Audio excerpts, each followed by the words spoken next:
Grand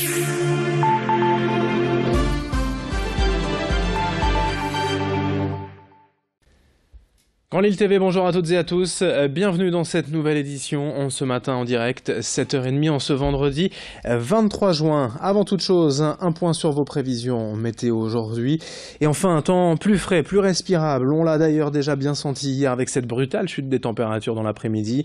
Le retour du vent d'ouest est également, on aura encore donc ce vent aujourd'hui, ces températures en baisse, mais du soleil tout de même. La chaleur sera donc tempérée par cet air un peu plus frais, 27 degrés pour les maximales. Ce week-end, la baisse des températures va se confirmer avec des valeurs comprises entre 23 et 25 degrés. Du soleil encore, mais un temps plus nuageux, plus instable et toujours ce vent d'ouest assez soutenu. Pour parler encore de cette météo exceptionnelle, vous le savez, on a battu des records de chaleur en France et dans la région cette semaine, la journée de mercredi. La première de l'été, ce 21 juin, a tout simplement été la plus chaude pour un mois de juin depuis 1945.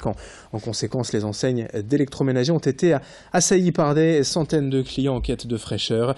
Les ventilateurs et climatiseurs sont évidemment les produits les plus demandés, si bien que plusieurs magasins, dont celui-ci à Marc-en-Barœul, se retrouvent tout simplement en rupture de stock, de même que les centrales d'achat, incapables de répondre à cette demande si soudaine et qu'il était difficile de prévoir. Cette enseigne a vendu ainsi 300 ventilateurs, 3 mois de consommation habituelle en à peine une semaine. Écoutez le gérant de ce magasin JTM à Marc au micro d'Idil Gunaï. On a eu quelques demandes semaine dernière, donc nous avons anticipé et nous avons fait venir des climatiseurs et des ventilateurs de notre centrale d'achat qui se trouve à Angres, près de Lens. Malheureusement pas assez, donc nous avons été obligés de demander des livraisons. Normalement nous sommes livrés mardi et jeudi et nous avons été livrés mardi, mercredi, encore aujourd'hui, et je pense encore recevoir de la ventilation demain. Puisque la climatisation, le problème est réglé depuis mardi, puisqu'on ne trouve plus aucune climatisation sur le marché depuis mardi. Autre image à Lille pour évoquer le plan d'action de la mairie pour aider les commerçants du centre-ville. Baptisé Up Commerce, son ambition est notamment d'accompagner les boutiques sur le plan numérique grâce à des formations permettant aux commerçants de renforcer leur présence en ligne. L'objectif étant par exemple de développer les nouveaux modes d'achat tels que le click and collect grâce à une marketplace créée par Euratechnologies, une sorte de catalogue des produits locaux proposés dans les magasins lillois avec possibilité de commander et de payer en ligne puis d'aller le retirer sur place dans la boutique. Selon la ville, le commerce lillois se porte assez bien avec une vacance des locaux commerciaux assez faible de 5 à 7% selon les quartiers. Mais il faut bien reconnaître aussi qu'Internet fait du tort tout de même au commerce de proximité, d'où ce plan d'action décidé conjointement avec les commerçants. Explication et présentation au micro d'Idil Gunaï. Les commerçants lillois sont à la page, mais pas de manière uniforme. Certains sont même en avance, il y a des belles réussites, certains n'y sont pas du tout. Et donc on pense qu'il faut accompagner l'ensemble du tissu commercial de notre ville et de notre cœur de ville, notre centre-ville. On a un pôle d'excellence qui s'appelle Euratechnologies, qui est un outil exceptionnel qui va nous accompagner, qui va nous aider en mettant en place des sessions de formation pour les commerçants. D'abord sur l'accompagnement sur les réseaux sociaux, ensuite sur la mise en place du marketplace de la ville de Lille, afin de pouvoir créer cette dynamique de référencement pour nos commerces.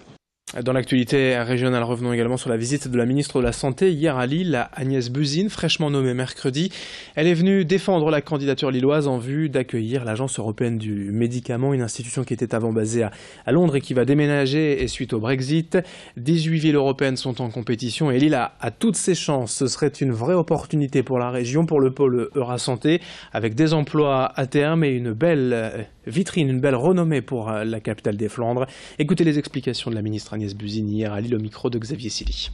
Un processus européen a été mis en place pour que ce choix se fasse sur des critères objectifs. C'est ce que les ministres de la Santé européens ont porté, parce que nous souhaitons qu'il y ait une continuité de l'activité de l'agence avec un maintien des compétences du fait de l'importance de l'activité de cette agence dans le champ du médicament.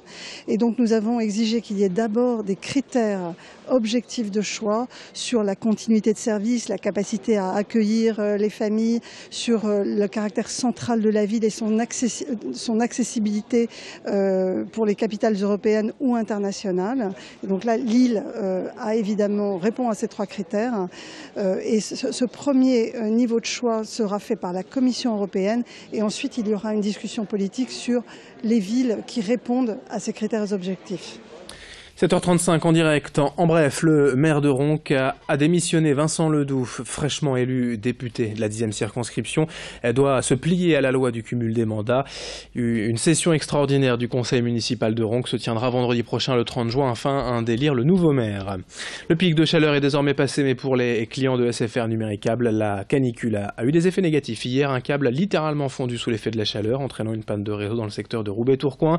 36 000 clients ont ainsi été privés d'Internet une partie de la journée. Et puis, 6 communes du Nord placées sous surveillance après la découverte d'un foyer de grippe aviaire à Menin en Belgique. Du fait de la proximité géographique, la préfecture du Nord a donc placé les communes de Bousbec, Alluin, Neuville-en-Ferrin, Ronques, Tourcoing et Wattrelos sous surveillance.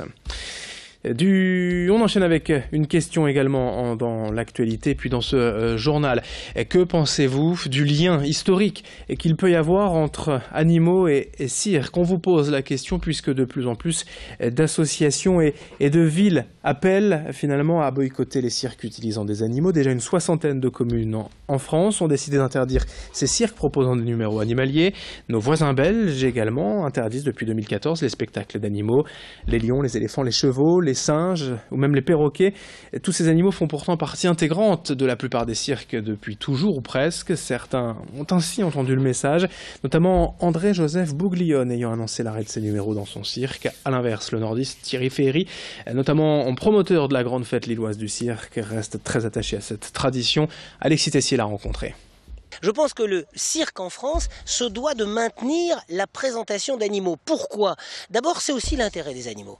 Parce que grâce à la présentation d'animaux de la faune sauvage dans les cirques, on parvient à perpétuer les races. Aujourd'hui, on sait très bien que des tigres de Sibérie, il n'y en a plus dans le monde. C'est le cirque qui permet la reproduction. Et en plus, les animaux sont tellement bien traités dans les cirques qu'on parvient à doubler, voire tripler l'espérance de vie des animaux.